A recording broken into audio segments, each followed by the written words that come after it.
Welcome to How I Broke That. David Conelias always loved math and engineering and building, and hard work. So starting his kid-focused STEM company Milestone C was a natural path for this entrepreneur. But his path to starting a business was a bumpy and brilliant one that even includes beer brewing. By listening to our show today, you'll learn how David made it in the engineering world, working for a large aerospace company and even leading a small engineering team without a degree in engineering. How he tried his hand at making his own skis, brewing his own beer, and even making his own Italian food, meats, before starting his STEM company. And we will dig into his current passion at Milestone C, and Professor Cornelius will explain to our audience exactly what Milestone C means. Breakers, grab your favorite craft beer and belly up to the bar. It's time to meet education entrepreneur David Cornelius. David, join us. Thanks, Josh. I've never been called Professor Conelias, so that's I love it. I'll have to live up to that. Well, you're going to have to educate us. I had to look up Milestone and see what that meant, and then when you and I talked about it, it made a lot more sense. Yeah. You're here to kind of educate us on your journey, and what I think is super interesting is that you actually, in our discussions before, you looked at the people who have also taught you, and there have been a lot of role models in your life and in your career. And talk about the influence of role models. Yeah, it's always, I always think about it 5 years after you've learned from that person, you realize some of the wisdom or some of the things that you took from them. So I've had, my parents obviously were both role models in my life, as I think most people have. And, they taught me, I had a brother and a sister all within 4 years. So it was quite the madness. My mom worked for a small company. My dad started his own company. So seeing that obviously led to some of the what I've done in my life. I also saw some great managers, even inside some big companies, some small companies, and they were, I would see them stand out in my mind. And somehow, let's say you're in a big Fortune 500 company, they somehow stood out. Everybody knew they were good at what they did and managed their people well inside of that kind of chaotic environment that has a lot of apathy when it comes to managing people. So, yeah, it was always I always tried. As we'll talk about, I try to keep learning and keep learning. So anytime I found somebody that I could learn from, I would try to glean those awesome things they're doing. So take us then and connect these dots for me. I'm not going to say this is going to be my favorite part of the show because people might tune out after this, but this is going to be fun. Take us along the journey of brewing your own beer, making your own skis, and making meats. Yeah, so I started out of college as a kind of typical engineering job. So working at a Fortune 500 aerospace company. That meant, and of course, right, I'm 22 at the time. I have a lot of time on my hands when you're working that kind of 9 to 5 corporate engineering job. Not a ton of responsibility at work yet because I was a junior guy. So I would be home at 4 o'clock every day and looking for something to do. It was pretty clear in my mind I didn't want to be in a giant corporation my whole life. So I was, scratching my head the whole time and saying, what do I want to go do? So my brother and I, this was right out of college. There's a lot of companies that were designing their own skis, right? Back when I was growing up, it was like 2 companies that ever did skis, right? And then we saw snowboarding come up when we were there, when we were young, and then we were seeing all these little brands get bought by these bigger brands. We're like, oh, cool, you could do this, and we found some websites that showed you could make your own skis. So we did that in my garage. Didn't work that well. We learned, kind of dabbling around, spending a couple $1,000s, nothing crazy, but we built a heated press. So you got to put it under pressure and under heat. For the epoxy to cure, we were making our own cores, and then bought all the right materials for the top sheet and bottom sheet. So making skis in my garage was our first, we'll say, entrepreneurial adventure. Okay. Number one. Yeah, kind of fizzled out, and that was fine, right? Skiing is more of a hobby, and I think you don't always want to mix business as hobbies because they become not so fun anymore. Okay. Then I was also brewing beer. I still do that, right? So I still have, beer on top at home that I make.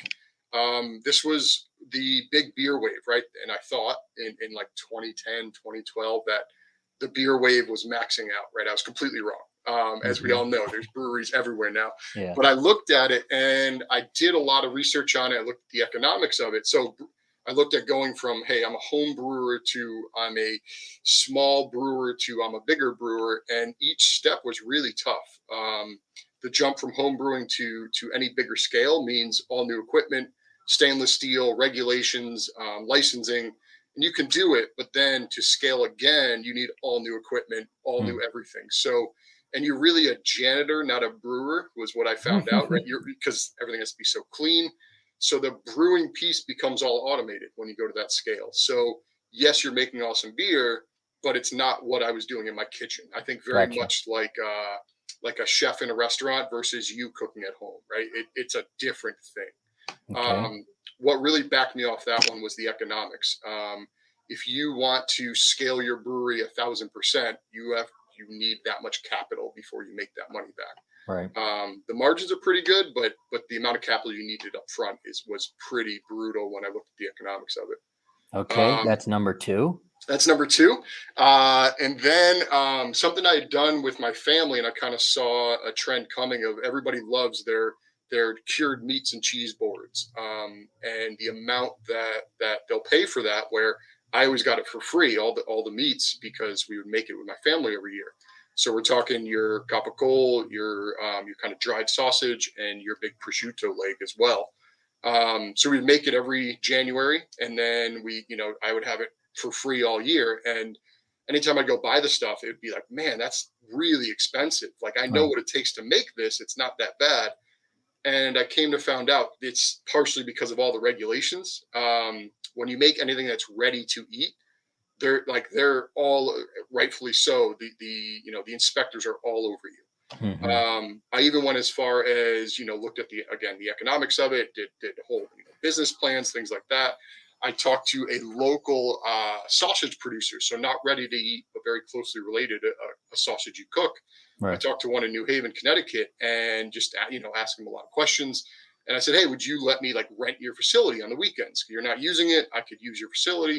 And he said no, because that would mean I'm under all of your regulations. So Hmm. the facility has to go to the maximum regulations. Gotcha. So now you're looking at doing this at home, and no way to scale, right? Again, that scaling problem where if you actually are successful, there's no way to ever get ahead of that without building up your own facility or going to somebody who already does this. Yeah. So Y- yeah, Listen, man, I don't mean to start off on a negative. I mean, you seem like an awesome friend, right? If we're friends and I come up to the Northeast, right? And I'm like, let's go. And you're like, we can ski, we can drink, we can eat yeah. meats. So you must be a really valuable friend. So that's good. I mean, the businesses didn't work out necessarily, but at least you potentially avoided some big challenges when it comes to Oh, for scaling. So sure. all good. And when you're saying the businesses didn't work out, these were more, I would call them business ideas. I didn't Okay. really like for beer brewing and curing meats. I didn't spend any money. I just did research. So Gotcha. tons of time poured in. But I was very cautious about going to do it without looking at the economics, really thinking it through and seeing if it's really possible. And I think Yeah. some people jump, just like we all do. We don't want to plan. We don't want to think. We want to Right. go, go, go. Where I was in that stage of, hey, let's kind of really think about this. Let's see, what would 5 years from now look like if things went well. Yeah. And for both of those, I would see like, oh, 1 year goes well, 2 year goes well. You're building up. That next jump to being a bigger company was really tough when I looked at it. Yeah, it's a good lesson because I don't know about you, but a lot of people come to me with business ideas. Like, what do you think? And I'm beyond glass half full type guy. I got a buddy in DC who turned me on to mopeds, Hmm. and he just can fix them up. Beautiful. I've got like a 1970 Motorbicane, like old school Yeah. moped, and he's got Peugeots. And I was like, man, you got to start a business doing this. Like, people will love these things.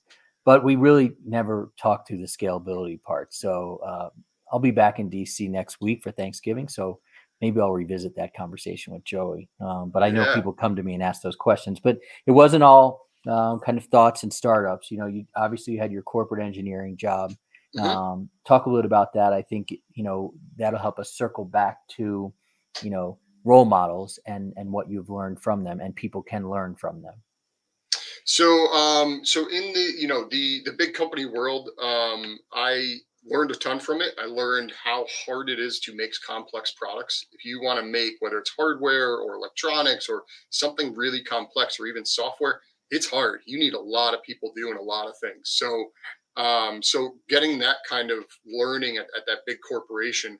I then went to a smaller company where it was 20 engineers in the whole place. You were kind of your own show, right? You had just had to figure it out. There was no other department to ask or senior engineer to ask. It was kind of make it Mm, up and figure it out. And that was a learning experience because I saw how a small business could run. Now, this was small to medium, 90 people, so not tiny. Um, so definitely I purposely went to that smaller company. To see it, to understand it. And I saw mm, how closely connected sales was to engineering, to manufacturing. And that was an interesting experience versus that big company world where you do your one job, you don't right. touch other people. So seeing both of those as a professional, spending years inside each one, I think that makes you very well rounded, and then you can fit into other environments. And even you, who's I would imagine always looking to learn and find the silver lining and get something out of it, even you can run up against a quote unquote the worst project ever. Talk Yeah. about the So worst project ever. so this was at that big company I was working for.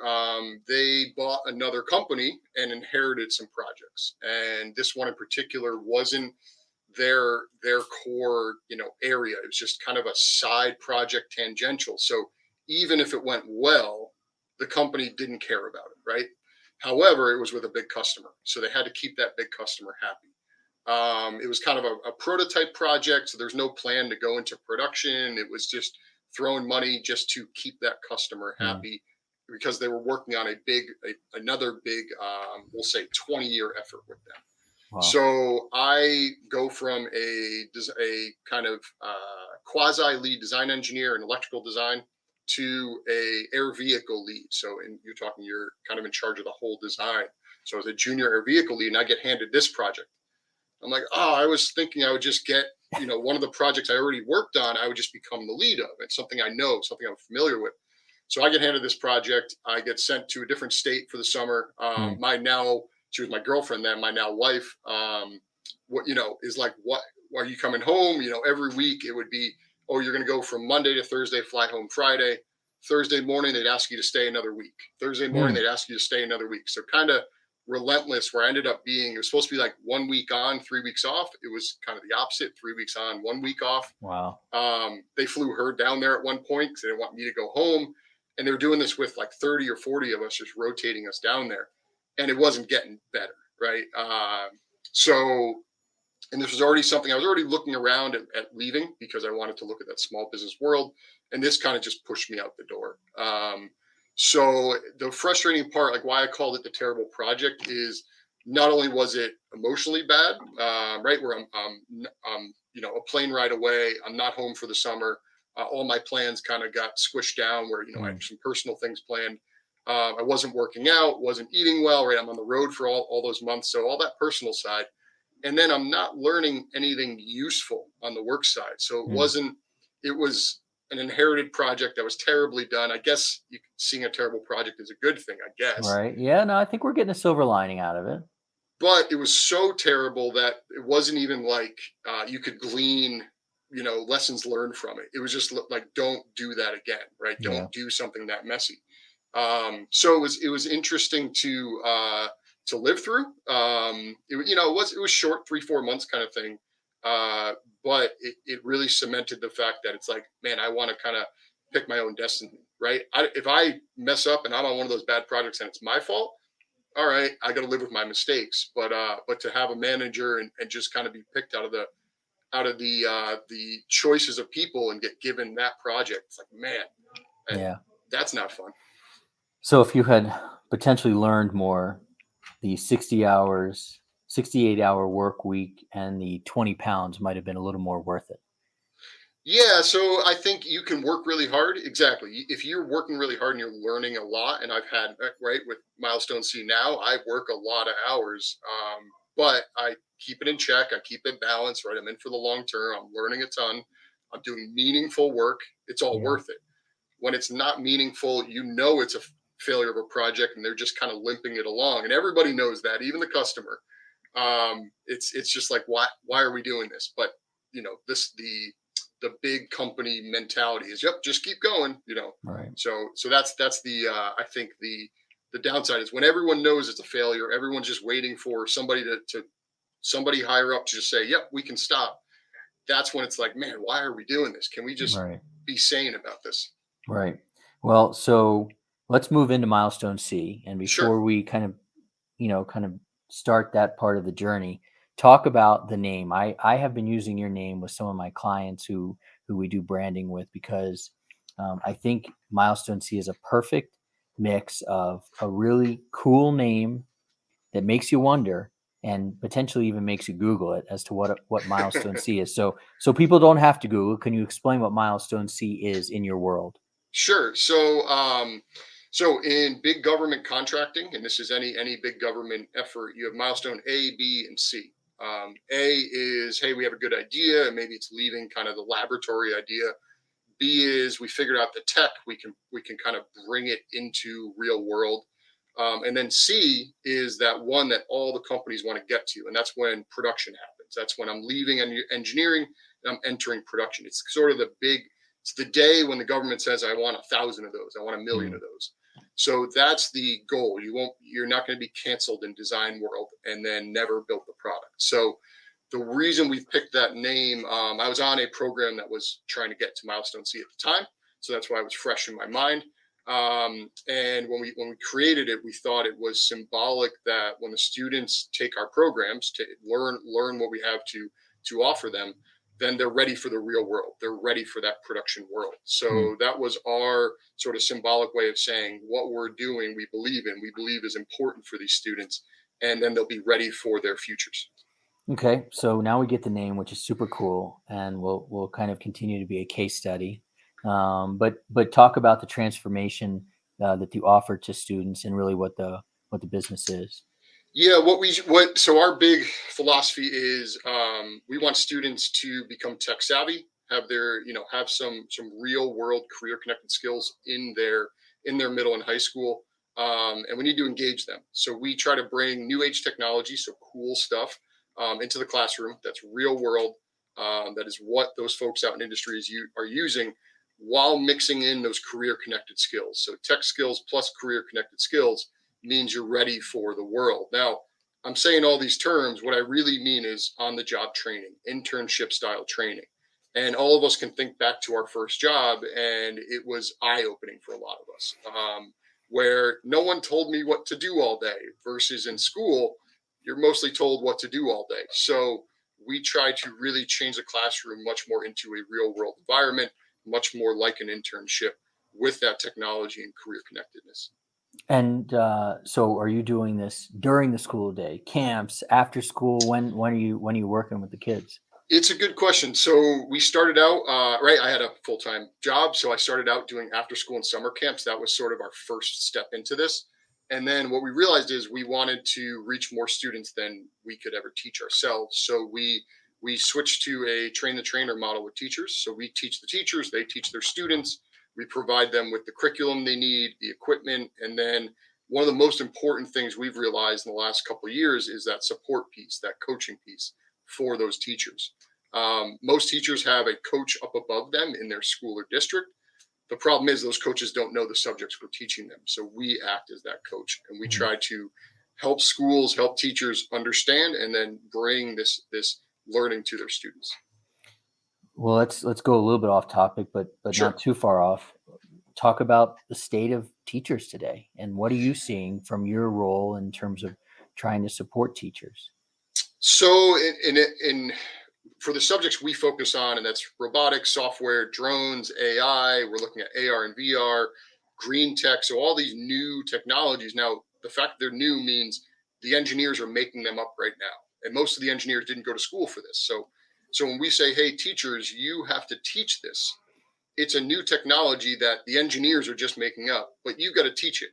That's a really hard equation to solve. So unless you're that super savvy teacher that wants to stay up all night and work it on the weekends and come up with a curriculum, that's tough, right? And Right. even if you are, you're going to do that in 4 or 5 subject areas. That's really hard. And then layer on top of that, if you're, let's say, you're a smaller school with only a few tech-focused teachers, you got to teach software, drones, robotics, and metal shop. Like I don't know many people that can do that variety of subjects. So Right. the two big things teachers face are this stuff's new. None of them went to school for this. None of them, the traditional publishers aren't keeping pace, just like schools aren't keeping pace with industry. And then you also see that the training those teachers need, the help, the coaching they need is there. So we try to meet those problems head on in 2 ways. One is we interact with the teachers a lot, right? We're constantly pushing on them and talking with them, making sure it's working. And then we evolve our curriculum every year. So if Mm. something cool is happening in robotics, we will pull that into our curriculum. So our curriculum is not static, like a sort of a biology curriculum from 10 years ago is the same as from 20 years ago. Today, you can't really do that with this new tech. Gotcha. And this is a leading question, but how do you compete with Netflix, social media, smartphones, and YouTube? I love how you talked about this, but go a little deeper on that. Yeah. So the if you go at the kids with an ebook these days, essentially a glorified PDF, good luck engaging them, right? I mean, the kids that are into school will read it, Mhm. sure, but students today are different than when I was in high school. When I was in high school, we had our 1 out of every 10 kids had like a brick Nokia phone, right? That was the extent of it. We had computer labs, but nothing in our pockets, nothing in front of us. Now the kids are on their devices doing their schoolwork with YouTube right next to it. They're watching Netflix at home instead of doing their homework or while they're doing their homework. So if you want them to engage, you have to work hard at engagement. Where I think school when I was in high school, it could be a little more boring and I had to figure out how to do it. And I was kind of bored, so I would do it. These days, good luck. If you're not engaging them, if you don't make that a forefront, good luck teaching them anything. So we put that triad: engagement, technology, and career connectedness, and that's Mm. kind of the triad that we focus on. And so now, you said that you guys do learning through application, not testing.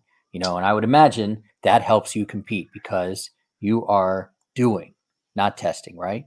Yeah, so we know, right? There's plenty of engineering curriculums out there. There's plenty of curriculums that go heavy and kind of bring college engineering to high school. They make the kids do the equations. We take a much different approach. We're much more like you're doing this at home in your garage and you're just trying to figure it out. So we cover the same concepts. We teach them coding. We teach them design. We teach them electronics, but we do it through application. We kind of let's roll up our sleeves and figure it out. Now, let's say we're doing electronics, they don't do circuit design equations. We teach them, hey, the red and the black, let's not touch those wires and let's go build circuits. And we do the math on our end. Mm. So it's much more entry level, but with a high ceiling. So the kids can go deep, really deep in a lot of this curriculum without needing that high level math or that prerequisite that a lot of those kind of tech focused courses need. So, and the reason for that is your kids that are going to engineering college and they kind of know it, they'll go take our course, another course. That's fine. They're interested, they're going to take it.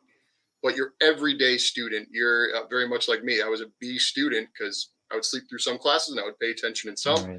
Right. Um, I don't necessarily want that high level math, that high rigor in every class, but the kids today need to learn this tech. There's not a single job I can think of that doesn't involve technology, right? It used to be, oh, I'm going into finance. I don't need coding. Well, now you trade with algorithms, right? Right. Literally, the finance guys are trading with algorithms. Oh, I want to go into marketing. I don't need to be this tech savvy. You're using Photoshop and you're using Dreamweaver and these kind of tech savvy programs if you're a graphic designer in marketing. So there's no job out there that doesn't have tech involved. So the kids learning that at middle and high school just make them that much more successful in their futures. Let's talk about your job. Sure. I think it's always interesting to kind of hear about the evolution of a business, obviously from start. But where are you now in this business? And a mentor of mine used to say, we're going to go from a basketball team to a football team, running around and kind of playing a few different positions too. We've got our wide receivers and our cornerbacks. And so where are you in the evolution of this business? Are you guys a basketball team or a football team? Oh, I never heard that analogy. I love that one. So we are becoming a basketball team and then trying to build the processes to become that football team. So Nice. if we go back 2, 3 years ago, it was, the stack of hats, right? The process was Dave. Now I had help there, but I was kind of central to everything. Yeah. And now we've made the move where we've sort of split up the work. We have who owns what processes. We still all help. We're a small team, but we at least have somebody else owning a lot of this. And then that allows me. I'm our I guess you'd call it head of sales, head of strategy, all those kind of CEO and sales director tasks. That's where I mostly focus. So I'm very customer facing, which means if I'm doing development as well, something's going to suffer there. So we've been building up in that way. And now I'm putting some of those lessons I learned when I was first at that big company and saying, hey, how do we put a process in place and then follow it? So we're kind of ripping apart our day-to-day work and saying, where should there be a process? Okay, let's slowly build that up. Cool. And you can't stop execution. So you have to stop shortcutting and start building, right? And start looking at it long term. So we're sort of in the middle there. If somebody asked me, like, are you still a startup? I would say no. Are you fully a small business? Not quite. We're kind of in between. I would say we're almost at small business where it's like, hey, you order a product, no problem. Here's what happens. Here's who does it. We're all set. I think another 6 months to a year and we'll be there. Was it hard for you to let go? Yeah, there's yes. So some of it is that I move very quickly. So, when I hand it off to somebody and it's not done in the time frame I would do it, Mm-hmm. sometimes they're doing a better job than me. So I have to kind of check myself, be like, all right, there's a reason for that. Sometimes it's I didn't give them the info. So I think handing it off is if you have to trust your people. You can't micromanage because then you won't get your own work done. I'm pretty good at trusting it, but I still get nervous that if I don't know everything, something might Right. fall through the cracks, right? That kind of thing. So there's some I think I get a little bit anxious with it a little bit where I'm like, oh, did I hand it off correctly? Did I set expectations correctly? But I'm pretty self-aware, and my team they're open enough with me to push back. Like if I'm Mm. poking in on what they're doing, they're like, no, they push me off. So I think having that trust go both ways is huge when you want to start handing that work off. And really kind of my last question here, and it's a little bit out of order, but um, you know, but kind of circling back, we talked about corporate world, we talked about beer and skis and meats, and on all of those, you experienced them, kind of passed for the right reasons. What was it about Milestone C and this business that you said, this is it, I'm going all in? So there was a combination of things. The first one was I realized in my career outside of Milestone C, so before that, I always liked teaching people better than my actual job. So I would get a junior person. I loved teaching them what I knew, Mm. teaching them everything. So transferring knowledge to people, teaching people, seeing them grow, I liked. So when I saw that I'd be working with students, improving their learning and training teachers, that interested me. So the actual work interested me. Obviously, starting your own business, all that we've talked about interested me. And then I also looked at the economics of it, and essentially, you are the $1 million machine, right? It's your brain. It's what you're going to produce. So we don't have a new $1 million machine we have to buy when we scale. Now there's business problems. You have to order equipment, right? There's all those kind of normal business things, but there is no, I didn't have to go get $1 million to form this business and then have customers. Right. So when I look at the economics of it, I always look at it as, hey, if you need a lot of capital, that's a different game than if you don't need a lot of capital. And certain businesses fit in certain worlds. This was one that didn't need a lot of capital to start up. So we could kind of figure out what the market was, figure out the product fit, figure it out. Then you're ready to be that small business and scale.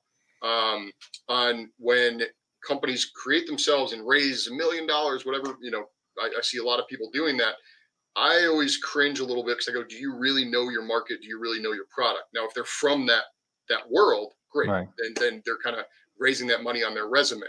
But when I see people that raise that $1 million and it's brand new to them, I, I never think that's going to work out well, or at least it wouldn't for me, right? I want to figure it out as I go, and you can't have, we need 1,000% growth or anything tagged on you when you're figuring it out. Well, you are an engineer, so that makes sense. Listen, professor, if the world of online learning or learning online is exploding as we know. Mhm. So if you decide to plant your flag and teach how to make beer or your own meats, I'm game. I'll take the course so you can continue to teach the world, because I think you've got a really cool approach and attitude, and I can only imagine that more and more people would want to learn from you. So I got to pass on the skis, but I'm in for beer and I'm in for meat. You know. Uh, I think that's good. My next one is mountain bikes, all the e-bikes and everything. That's making my brain go nuts. So the next one I'm going to start tearing apart is mountain bikes. So All right. we'll get there too. Then we'll check back in. For now, I appreciate you joining. I think you're an inspiration to other entrepreneurs out there, where you've been through some ideas, past the corporate world, in, out, and now are really growing your business, and clearly you're passionate about it. And by the way, you're making an impact on the lives of kids. So that's fantastic too. Thanks so much, Josh, and really appreciate having me on. Yeah, man. Great. Thank you. Thanks for listening. Next time on How I Broke That.